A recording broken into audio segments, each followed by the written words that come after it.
The cold metal floor pressed against Temin's face as consciousness slowly returned.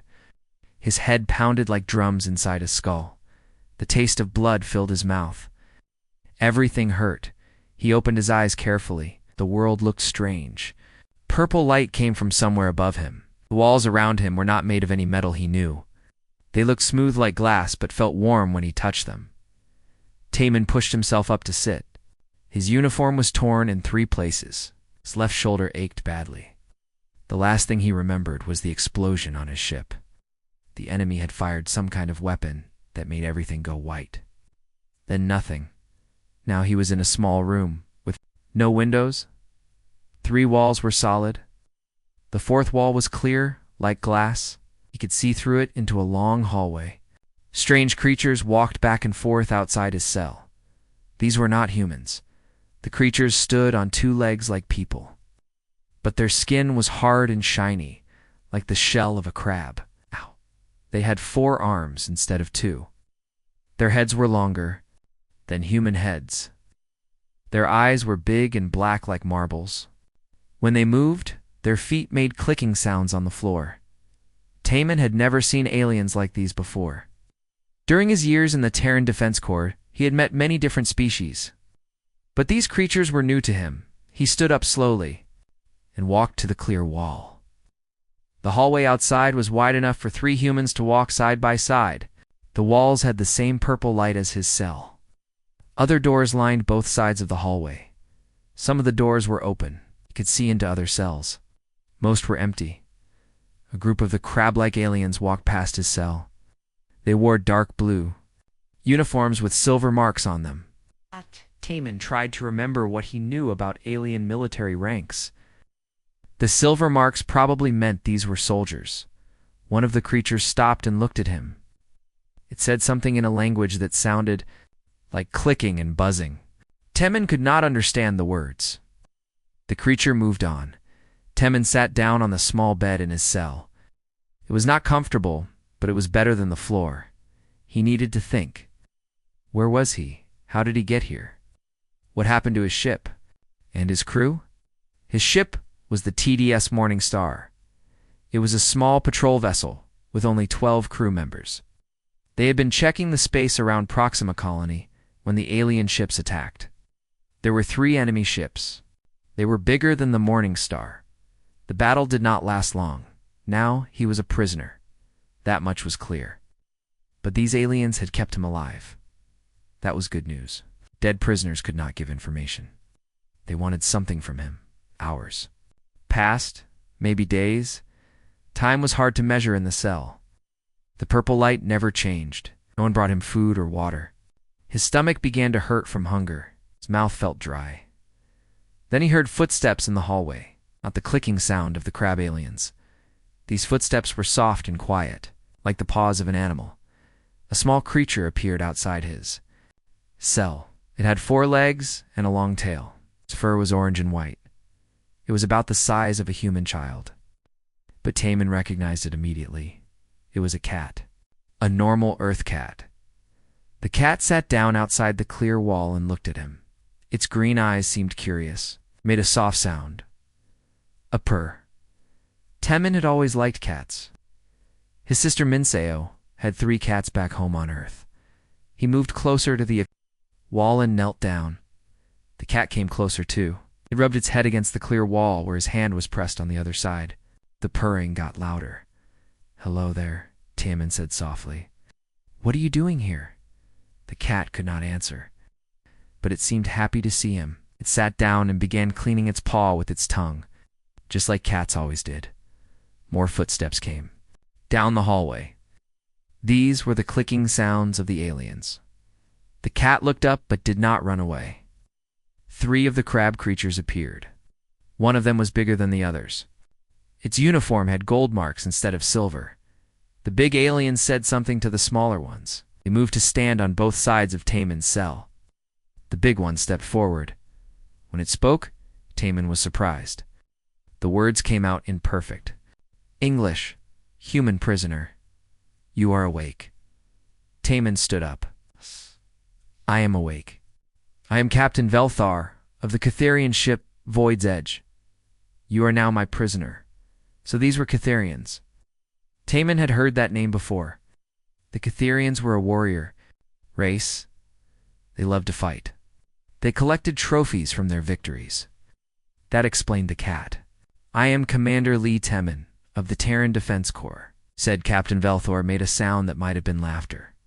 Commander, your small ship had only 12 crew members. What kind of commander leads such a tiny force? Patrol commander, Taman said. We were not looking for a fight, but you found one anyway. The captain looked down at the cat. Whiskers, come here. The cat looked up at the captain but did not move. It seemed more interested in Taman than in its owner. Whiskers, the captain said again. His voice was sharper now.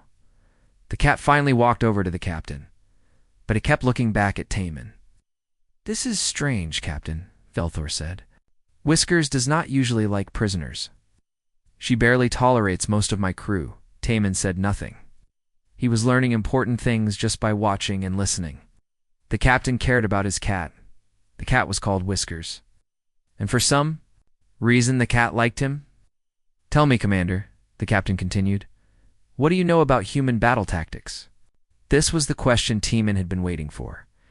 Most aliens thought all humans were the same. They thought humans only knew how to fight with anger and violence. They expected stories about charging into battle and fighting until death. But Taman was different from most human soldiers. Battle tactics depend on many things, he said slowly. The size of your force, the enemy's strength, the terrain, the supplies available, the time you have to prepare. Captain Velthor's big black eyes stared at him. What about the human way? The berserker rage? Is the blood fury that makes your species so dangerous? Taman shook his head. Those things can be useful, but they are not tactics. They're just emotions. Real tactics require thinking, planning, understanding your enemy's weaknesses.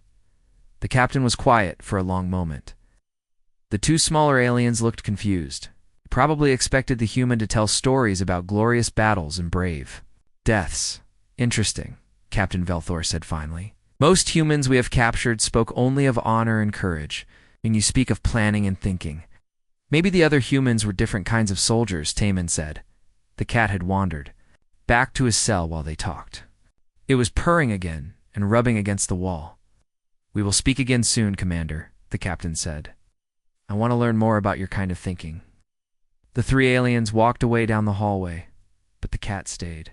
It sat down outside Taman's cell and began washing itself. Taman smiled for the first time since waking up.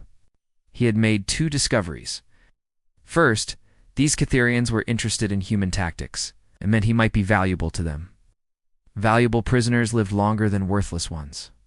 Second, he had made a friend. The captain's cat seemed to like him better than it liked its owner. That was unusual, and sometimes unusual things could become useful. He sat down on his bed and watched the cat clean its orange fur. Maybe being a prisoner would not be so bad after all. If he was smart and careful, he might find a way to survive. Maybe even a way to help his captors without betraying his own people. The cat finished cleaning and curled up outside his cell. It closed its green eyes and went to sleep. Taman lay down on his uncomfortable bed and tried to do the same. Tomorrow would bring new challenges. But tonight, he had hope. 3 days passed in the cell. Taman counted time by watching the crew schedules through his clear wall. Catherians worked in shifts. Every 8 hours, new guards walked the hallways. Every 12 hours, they brought him food and water. The food was strange, but not bad. It tasted like chicken mixed with vegetables he did not recognize. The water was clean. They were keeping him healthy. That was another good sign. Whiskers visited him every day. Sometimes twice a day. The cat would sit outside his cell and purr. Sometimes she would bring him small gifts. A piece of string, a metal button, a small rubber ball. Taman kept these treasures on his bed. Captain Velthor came to see him once. Each day, they talked about military strategy. Captain asked many questions about human tactics. Taman answered carefully. He told the truth, but not the whole truth. He spoke about general principles, but not specific secrets. On the 4th day, everything changed. Taman was lying on his bed when the ship shook. It was not a normal vibration from the engines. This was different. The ship had been hit by weapons. Fire alarms began ringing throughout the hallway. The purple lights changed to red. Catherian crew members ran past his cell. They were shouting in their clicking language. Another impact shook the ship. This one was stronger. The lights flickered. Somewhere in the distance, Taman could hear the sound of metal breaking. A group of soldiers ran past his cell. They carried weapons that looked like long silver sticks. Their movements seemed panicked, not organized, not disciplined. Taman stood up and moved to the clear wall. He could see more crew members running in both directions. Some were heading toward the front of the ship. Others were running toward the back. There was no clear pattern to their movements. This was not good. A well-trained crew should move with purpose during an attack. Everyone should know their job. The fact that these aliens were running around without clear orders meant they were not prepared for this fight. Captain Velthor appeared in the hallway. He was running too. Behind him came First Officer Crixtel, a smaller Catherian, with red marks on his uniform. They stopped outside Teeman's cell. Captain Teeman called out, "What is happening, pirates?" Velthor said. His voice was angry. "3 ships. They want our cargo." "What is your plan?" Teeman asked. The captain looked surprised by the question. "Plan? We fight? We destroy them? Or they destroy us?" Teeman shook his head. "That is not a plan. That is just hope." Another weapon blast hit the ship. The lights went out for 3 seconds before coming back on. First Officer Crixtel said something urgent in the Catherian language. The captain answered with what sounded like an order. "Your ship is in trouble," Teeman said. "I can hear it in the engine sounds. You are taking damage faster than you can give it." "What do you know about it, human?" Crixtel snapped. "I know that panic loses battles," Teeman said calmly. "I know that running around without coordination makes you weaker than your enemy." The captain studied him with those big black eyes.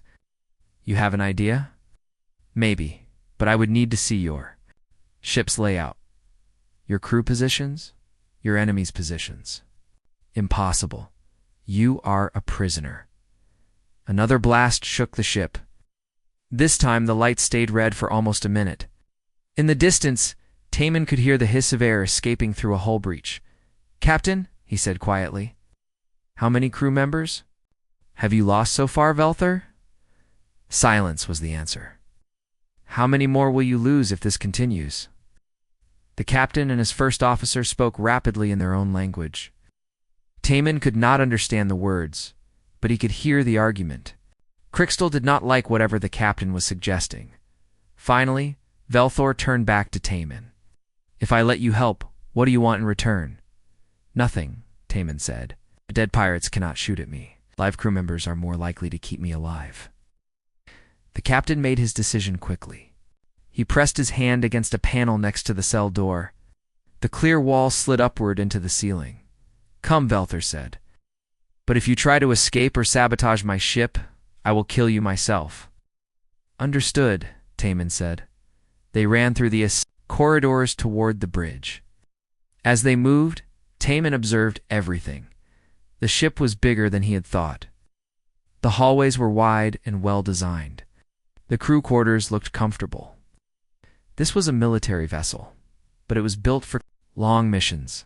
The damage was worse than he had expected. They passed 3 sections where emergency panels covered holes in the outer hull. Repair crews were working frantically to stop air leaks. Several crew members were injured. The ship's medical officer was moving between wounded aliens, applying bandages and injecting medicines. The bridge was chaos. Crew members stood at different stations, all talking at once. Warning lights flashed everywhere. The main display screen showed 3 enemy ships circling the void's edge like hunters around wounded prey. "Status report," Captain Velthor ordered. Weapons officer, a Catherian with blue markings, spoke quickly. Teeman could not understand the language, but he watched the display screen. The enemy ships were small but fast.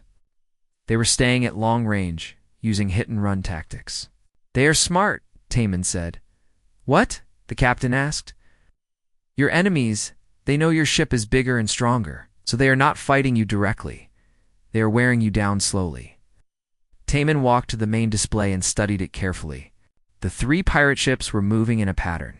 They would approach, fire their weapons, then retreat before the Void's Edge could return effective fire.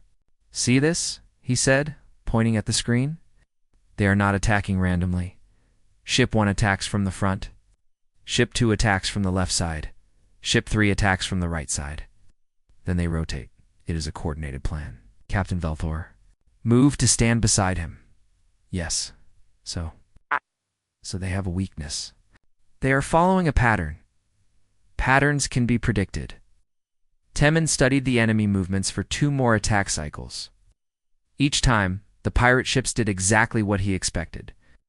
They were disciplined, but not creative. "In 30 seconds, Ship 2 will attack your left side," he said. The crew watched the display. Exactly 30 seconds later, Ship 2 approached from the left and fired its weapons. "Impressive," said Crystal. "But knowing when they will attack does not help us hit them." "Yes, it does," Taman said. "But not in the way you think." He turned to Captain Velthor. "Do you have any shuttles or small ships in your landing bay?" "2 shuttles. Why?" "And do you have any spare uniforms? Ones that look damaged?" The captain looked confused but nodded. "Here's what we do," Taman explained. "The pirates think they are winning. They think your ship is helpless. We let them keep thinking that." Over the next 10 minutes, Taman outlined his plan. The crew members listened with growing interest. Even Krikstal stopped looking skeptical. The plan was simple, but required perfect timing. When Ship 3 made its next attack run, the Void's Edge would launch 1 shuttle. The shuttle would look damaged, as if it were trying to escape the dying ship. The pirates would naturally want to capture it. Escaping shuttles often carried valuable cargo or important prisoners. When the pirates moved to intercept the shuttle, they would break their attack pattern. That would give the Void's Edge a chance to target one of the other ships with full weapons power. "It might work," Captain Velthor admitted. "It will work," Taman said. "But only if everyone does their part exactly right." To his crew, the weapons officer prepared the ship's main guns. The pilot of shuttle to put on a torn uniform and prepared to launch. The communications officer prepared to send fake distress signals. Taman watched the display screen and counted down the seconds. "Ship 3 will attack in 5.4.3.2. Now, Ship 3 appeared on the left side of the screen, firing its weapons. The same moment, Shuttle 2 launched from the Void's Edge. It flew erratically, sending distress signals about engine failure and life support problems. Just as Taman predicted, 2 of the pirate ships changed course to intercept the shuttle. Ship 1 moved out of position to help with the capture. Now, Taman said quietly, the Void's Edge fired all its weapons at Ship 2, the only pirate vessel still following the original attack pattern. At close range, the Catherian weapons were devastatingly effective. Ship 2 exploded in a ball of fire and metal. The other 2 pirate ships realized the trap too late. Shuttle 2 was not really damaged. Its pilot swung around and fired at Ship 3 from behind. The Void's Edge targeted Ship 1. The full weapons spread. The battle was over in less than 3 minutes. Captain Velthar turned to Taman. It's what might have been respect in his black eyes. "Well done, human. Thank you, Captain." "Do not understand? Your people are known for their courage in battle, for fighting with honor and strength. This was different." Taman smiled. This was thinking instead of fighting. Sometimes thinking wins battles that fighting cannot. Soft meowing sound came from behind them. Whiskers had somehow made her way to the bridge during the battle. She walked over to Taman and rubbed against his leg. "It seems Whiskers approves of your methods too," the captain said. Taman bent down to pet the cat. She purred loudly and looked up at him with bright green eyes. "Maybe your cat is smarter than most soldiers," he said. Captain Velthor made that sound that might have been laughter. "Perhaps she is. Perhaps you both are." 2 weeks after the pirate battle, Taman was no longer a prisoner. Captain Velthor had given him quarters near the bridge and access to most areas of the ship. He still could not leave the Void's Edge, but he was now officially listed as a strategic consultant in the ship's records. His new quarters were small but comfortable. More importantly, Whiskers had decided to move in with him. The orange cat spent most of her time sleeping on his bed or sitting on his desk while he worked. Captain Velthor had not been happy about losing his pet, but even he could see that the cat had made her choice. "She never sat still for me," the captain complained during one of their daily meetings. "But she follows you everywhere like a loyal dog. Cats choose their own friends," Taman said, scratching behind Whiskers' ears. "You cannot force them to like you." Taman spent his days learning about the ship and its crew. There were 43 Catherians aboard the Void's Edge. Most were soldiers and technicians. But there were also 2 other humans. The first was Yunhana, the navigation officer. She had been captured 3 years ago during a raid on a human colony. Unlike Taman, she had earned her position through excellent piloting skills and detailed knowledge of space routes. She was quiet and serious. But she welcomed another human aboard the ship. The second human was Kang Do-yoon, the chief engineer. He maintained the ship's weapons systems and had been with the crew for over 4 years. Do-yoon was bigger than Taman. With strong arms and calloused hands, he looked like the kind of human warrior the Catherians expected. But he was also intelligent and curious about Taman's different approach to warfare. "Most humans they capture are soldiers like me," Do-yoon explained during their first meeting. "They fight until we die, or until they respect us enough to let us join the crew. But you did something different. You made them think." The 3 humans began meeting regularly in Taman's quarters. Whiskers always attended these meetings, usually sleeping in a sunny spot near the small window. They shared stories about their home worlds and discussed their observations about Catherian culture. "They are not evil," Hannah said during one evening meeting. "They are just very direct. They see a problem, they attack it. They see an enemy, they fight it. They do not think about complicated solutions." "That makes them predictable," Taman said. "Predictable enemies are easier to defeat. But predictable allies can also be easier to help." Her chance to prove this came when the Void's Edge received new orders. Admiral Vexmore, the commander of the Catherian fleet, had assigned them to patrol the Kepler system. Intelligence reports suggested that smugglers were using the system to move weapons and supplies to rebel colonies. Captain Velthor gathered his senior officers to plan their mission. Taman was included in the meeting, along with Hannah and Do-yoon. The other officers were all Catherians: First Officer Crixtal, Weapons Officer Vexrin, and Security Chief Mordok. "The mission is simple," Captain Velthor announced. "We patrol the system. We find smugglers. We capture or destroy them." Catherian officers nodded agreement. This was exactly the kind of straightforward mission they understood. Captain Taman said carefully, "May I ask a question?" "Speak." "How do we know which ships are smugglers and which are legitimate traders?" Weapons Officer Vexrin answered immediately. "Any ship that runs when we approach them is guilty. Any ship that refuses to allow us to search their cargo is guilty," added Security Chief Mordok. Taman nodded slowly. "I see. And what if the smugglers do not run? What if they allow us to search their ships?" The Catherian officers looked confused. First Officer Crixtal spoke up. "Why would guilty ships allow us to search them?" "Because they are not stupid," Taman said. "They know you will be looking for them, so they will be prepared."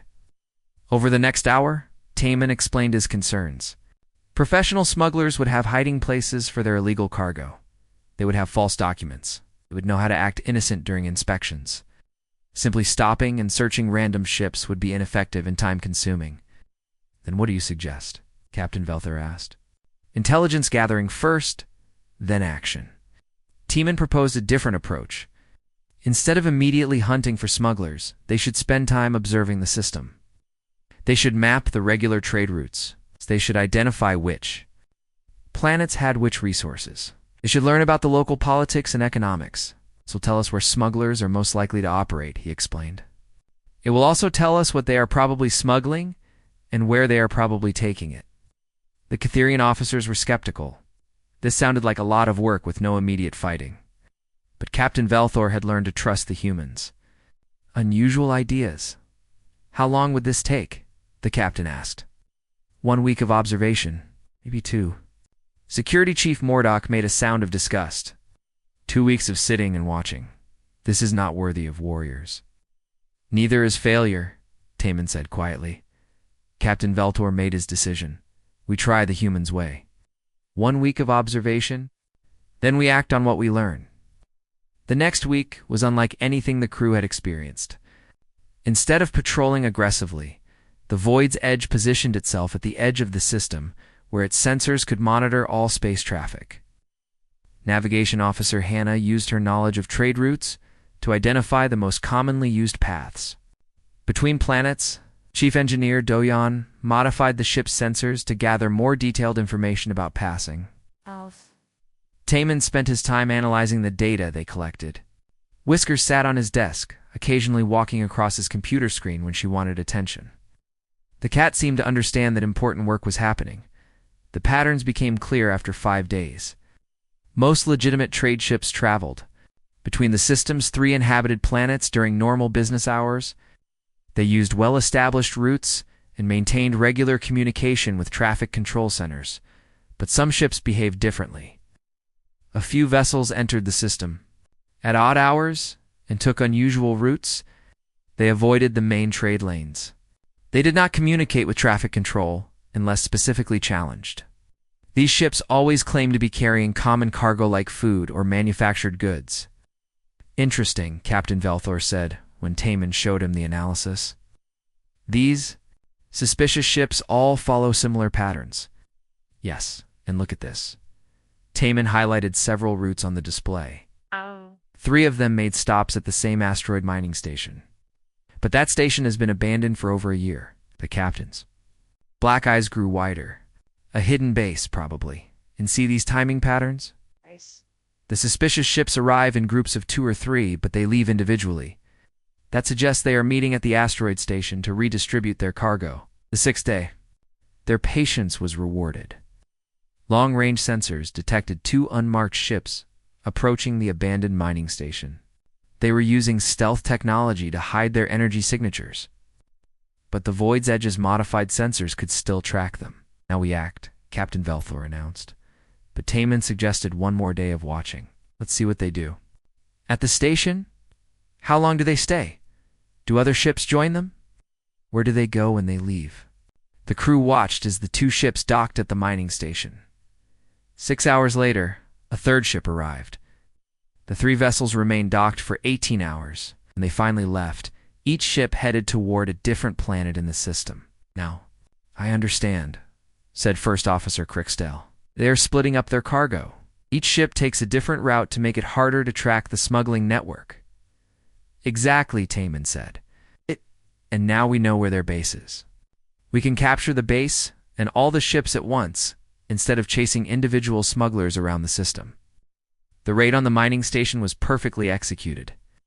The Void's Edge approached during the next smuggler meeting when 4 ships were docked at the facility. Smugglers were completely surprised. They had no time to escape or destroy evidence.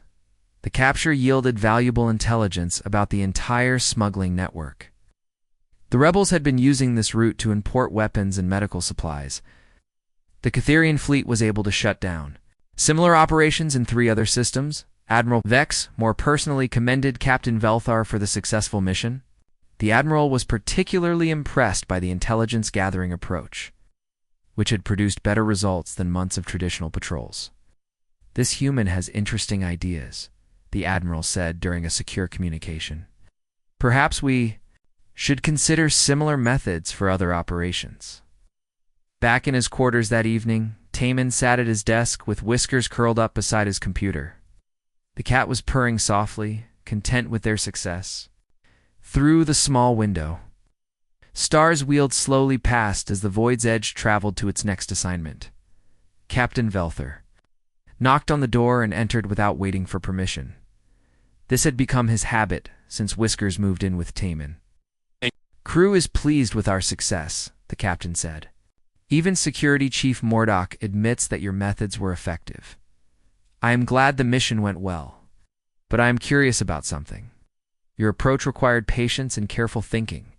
These are not qualities we associate with human warriors. Taman looked up from his work. Not all humans are the same, Captain, just as not all Catherians are the same. Explain. We're a warrior, SP. You are a warrior species, but you are also explorers, traders, and builders. Your people have many skills beyond fighting. Humans are similar.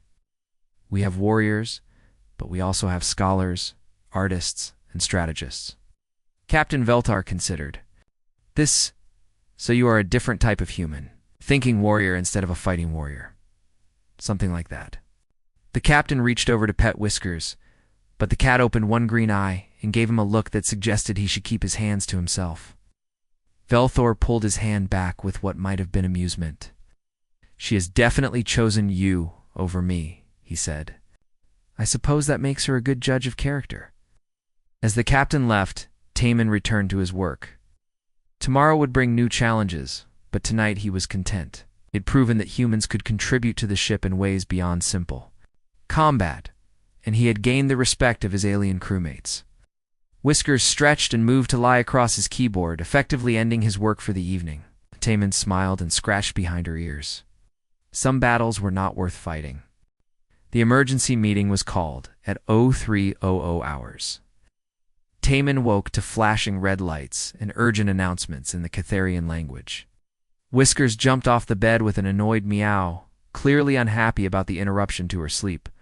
Within minutes, all senior officers were gathered in the main briefing room. The large display screen showed a tactical map of the outer rim sectors. Red markers indicated enemy positions. There were far too many red markers. Admiral Vexmore appeared. On the communication screen, his usual, confident demeanor was gone. His forearms gestured urgently as he spoke. The hegemony has launched a full-scale offensive, he announced. 12 battle groups. It's over 300 ships. They are advancing on 3 fronts simultaneously. Captain! Velthar leaned forward in his chair. What are our orders, Admiral? All available ships are to rendezvous at Rally Point 7. We will make our stand at the Arcturus defense line.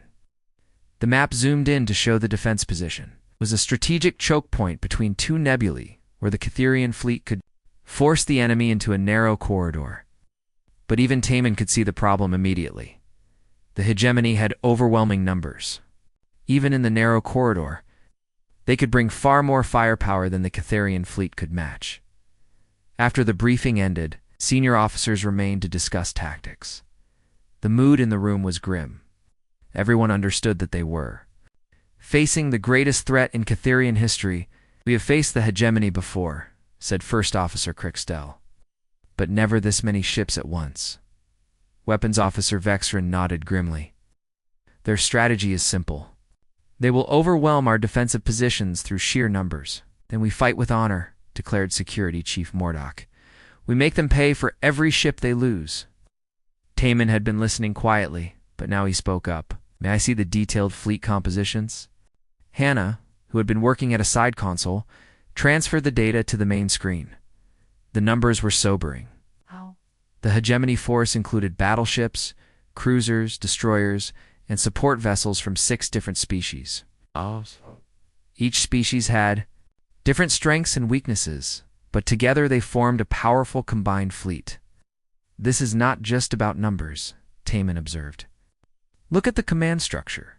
The hegemony fleet has ships from the Vorthan Empire, the Keldan Republic, the Zephyr Confederacy, and 3 other governments. It is 6 different military traditions trying to work together. So, asked Captain Velthor.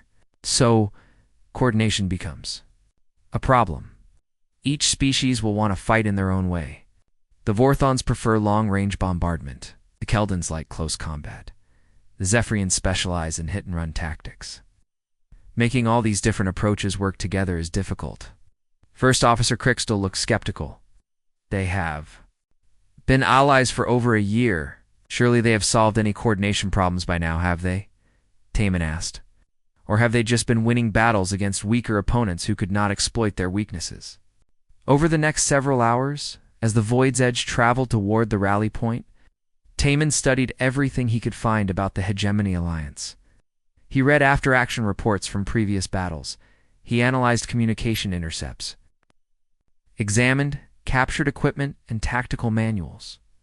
Whiskers helped by sleeping on various documents, forcing teammen to prioritize which ones were most important. Her method was surprisingly effective. Navigation Officer Hannah and Chief Engineer Doyan joined Taman in his research. As the only humans aboard, they were curious about his analysis of multi-species military cooperation. Humans have some experience. With this, Hannah noted, the Terran Defense Corps includes ships and crew members from 8 different human colonies. Each colony has its own traditions and preferences. Exactly, Taman said. And what problems do we have? Communication delays, Dojan answered immediately. Different technical standards, different tactical doctrines. Optical. Competition between commanders for glory and resources. The same problems any alliance faces, Taman concluded. But the bigger the alliance, the bigger the problems. When they reached Rally Point 7, the sight was both inspiring and terrifying. Over 60 Catharian ships had gathered in formation. It was the largest fleet Taman had ever seen. But intelligence reports indicated the hegemony force was 5 times larger. Admiral Vexmore called a fleet-wide tactical conference. The senior officers from every ship attended via holographic communication. The virtual briefing room was crowded with dozens of Catharian commanders. The admiral's plan was straightforward. The fleet would position itself in the narrow corridor between the nebulae. As enemy ships entered the corridor, the Catharians would focus their firepower on small groups, hoping to achieve local superiority despite being outnumbered overall. It was a good plan, but Taman could see its limitations. The hegemony commanders were not stupid. They would eventually develop countermeasures. And even if the plan worked perfectly, the Catharians would lose ships faster than they could destroy enemy vessels. When the formal briefing ended, Captain Velthar approached Admiral Vexmore's hologram. Admiral, my strategic consultant has been analyzing the enemy alliance structure. You may have insights that could help our planning. The Admiral's large black eyes focused on Taman. The human? Very well. Let him speak. Taman stood and activated the tactical display. Admiral, the hegemony's strength is also their weakness. You have 6 different species with 6 different ways of fighting. This creates opportunities. Highlighted different sections of the enemy fleet on the display. The Vorthan ships will want to stay at long range. The Keldon ships will try to close for melee combat. The Zephyrian ships will attempt flanking maneuvers. These different approaches will interfere with each other if we can force them to react. Quickly how? Asked Admiral Vexmore. By not fighting the battle they expect. Instead of meeting them in the corridor, we use mobility and deception. We make them chase us through multiple systems. We force them to make quick decisions without proper coordination. The virtual briefing room fell silent. Every Catharian commander was staring at Taemin. Commander Jervan from the heavy cruiser Stellar Talon spoke first. You suggest we run? From battle, this is not the Catharian way. Suggest we choose our battles instead of letting the enemy choose for us, Taman replied. Running away from one fight so you can win 3 others is not cowardice. It is intelligence. Admiral Vexmore studied the tactical display thoughtfully. Explain your specific proposal. For the next hour, Taman outlined a campaign of asymmetric warfare. Instead of one decisive battle, the Catharian fleet would fight a series of smaller engagements. They would target supply convoys, communications relays, and isolated enemy units. They would force the hegemony to spread their forces across multiple systems. The key is patience, he explained. We cannot defeat them in a single battle, but we can make them defeat themselves through poor coordination and overextension. Plan required fundamental changes to Catharian military doctrine. Instead of glorious fleet battles, they would fight a war of logistics and intelligence. Instead of seeking honorable death in combat, they would prioritize survival and efficiency. Many of the commanders objected. This was not how warriors fought. This was not how heroes were made. But Admiral Vexmore had seen the intelligence reports. He knew that traditional tactics would result in the destruction of the Catharian fleet. We'll try this approach, he decided, for 1 month. If it shows promise, we continue. If not, we return to conventional warfare. The fleet dispersed, according to Taman's plan. Small groups of ships would operate independently, targeting specific objectives while avoiding major enemy formations. The Void's Edge was assigned to disrupt supply lines in the Vega sector. As they prepared to depart, Captain Velthor visited Taman in his quarters. Whiskers was sitting on the human's lap, purring contentedly while he worked on operational plans. "You have convinced an admiral to abandon centuries of military tradition," the captain observed. "I hope you are right about this." "So do I, Taman. Admitted, but I believe giving the enemy the battle they want is a mistake. We need to fight the war we can win. And if your strategy fails—" Temin looked down at Whiskers, who had fallen asleep across his keyboard again. "And at least we tried something different. Sometimes that is all you can do." The captain studied the tactical displays that covered every surface of Teeman's quarters. Charts, supply routes, enemy formations, timing calculations. It looked like the workspace of someone who thought about war as a complex puzzle rather than a simple test of strength. "Whiskers seems to approve of your methods," Velther said, gesturing at the sleeping cat. "Cats are practical creatures. They do not care about honor or glory. They care about results. Perhaps we should all be more like cats." As the Void's Edge entered hyperspace toward their first target, Taman continued working on contingency plans. The next few weeks would determine whether his approach could save the Catherian fleet or doom it. Whiskers opened one green eye and looked at him with what might have been encouragement. At least someone had confidence in his strategy. Outside, the small window, stars streaked past as they traveled toward their destiny. The real test was about to begin. 3 months into the campaign, the results were beginning to show. The hegemony forces, initially confident of quick victory, were becoming frustrated and scattered across dozens of systems. Taman sat in the Strategic Operations Center, a new section of the bridge that Captain Velthor had created specifically for planning their unconventional warfare. Charts and displays covered every wall, showing supply routes, enemy movements, and operational timelines. Whiskers had claimed her usual spot on his desk, occasionally batting at holographic displays when they moved too quickly. "Status report," Captain Velthor said as he entered the center. "Excellent news from 3 sectors," Taman replied. "The supply convoy raids are working exactly as predicted." He activated the main display, showing a map of the conflict zone. Green markers indicated successful Catherian operations. Red markers showed enemy positions. Over the past month, there were far more green markers than red ones.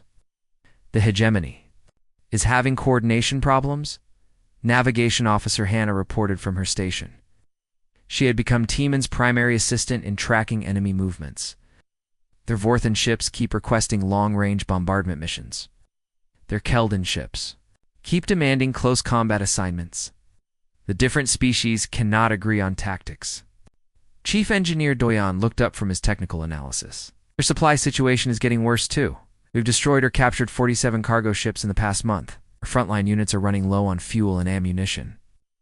This was exactly what Taman had hoped for. Instead of fighting the enemy's strengths, they were attacking their weaknesses. The hegemony's size, which should have been an advantage, was becoming a liability. First Officer Crickstell entered the Strategic Operations Center with the latest intelligence reports.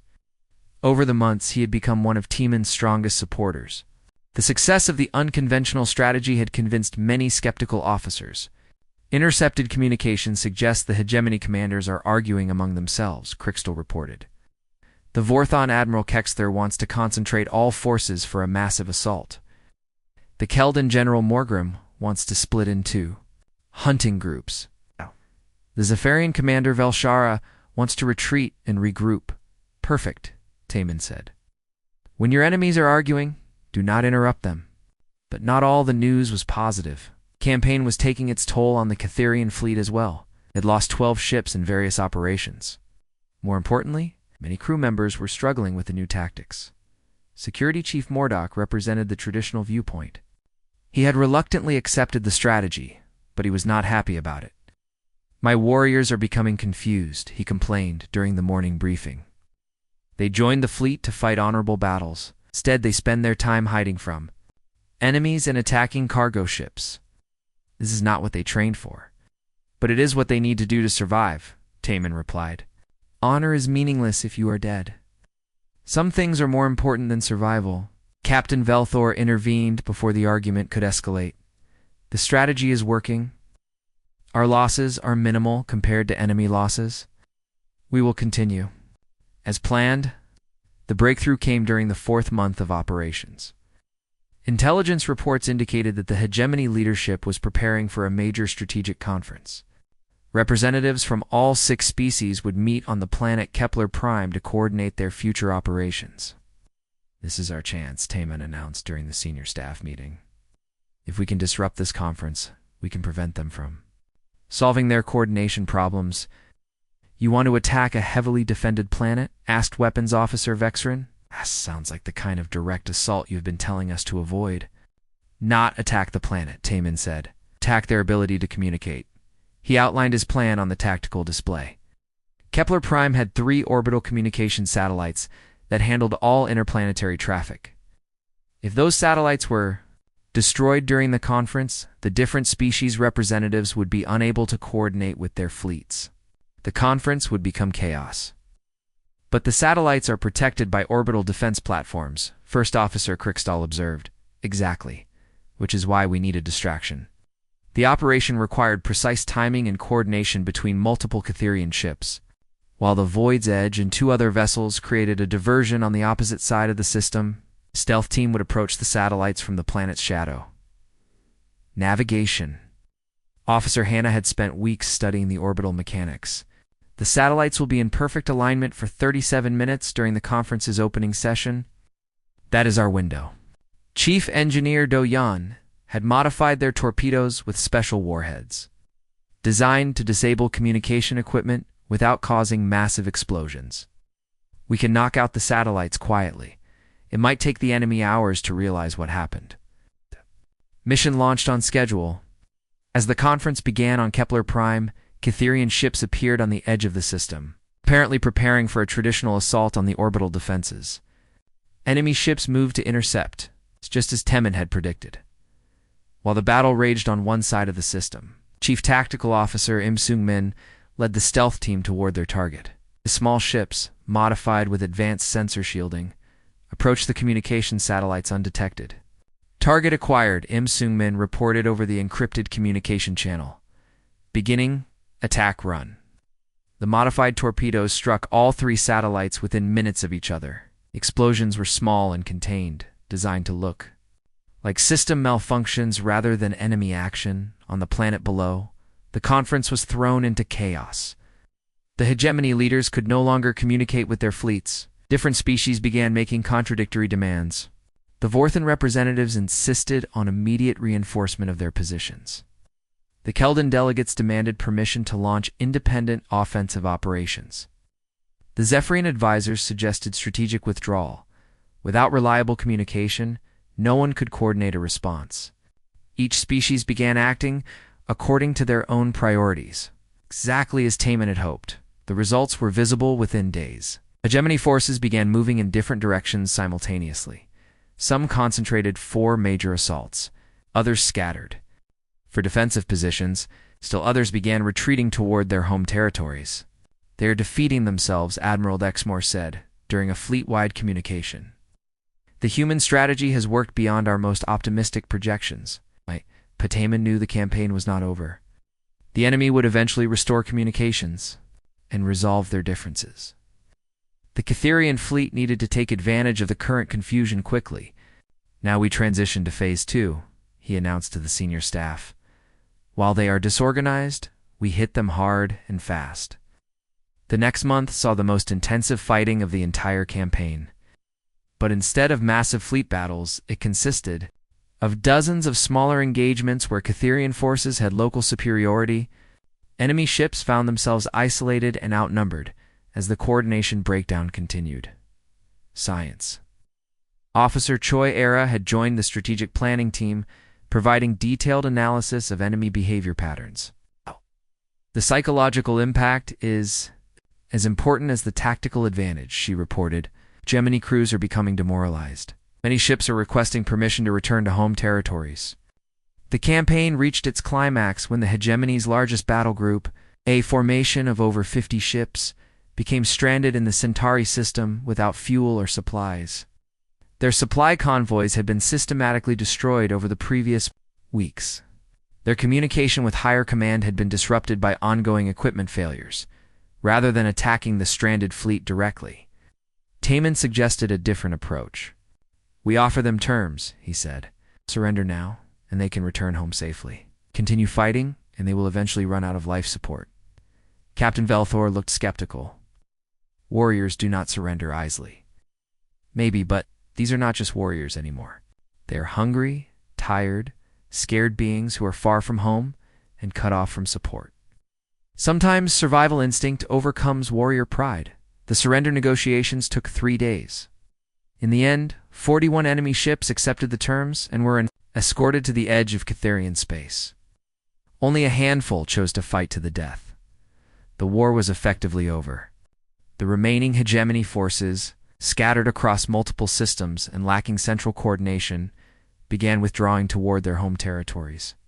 The Great Offensive had become a disorganized retreat. Admiral Vexmore called another fleet-wide conference to announce the victory. This time, the mood was celebratory rather than desperate. "The Hegemony Alliance has been defeated," the Admiral announced. "Not through glorious battle, but through superior strategy and coordination. Human Temin has shown us a new way of warfare." Back aboard the Void's Edge, the crew gathered in the main rec room to celebrate. Even Security Chief Mordok admitted that the unconventional tactics had been successful. "I still prefer honorable combat," he said to Taman. "But I cannot argue with results. You've saved our fleet and our people." Captain Velthor approached Taman near the end of the celebration. Whiskers was draped across the human's shoulders like a living scarf, purring contentedly from all the attention she was receiving. "I have been thinking about our conversation. Months ago," the captain said. "You told me that not all humans are the same. You were right. But I think you have also changed us. We are not the same Catherians we were before this campaign." "Change is not always bad," Taman replied. "Your people are still warriors. But now you are also strategists. You can choose when to fight and when to think."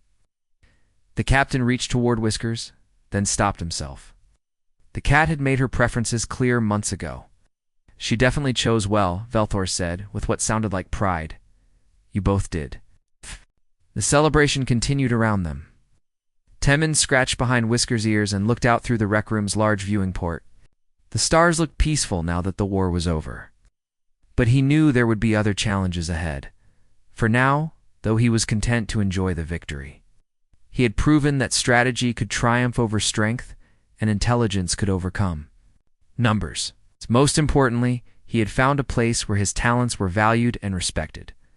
Whiskers purred agreement, as if she understood exactly what he was thinking.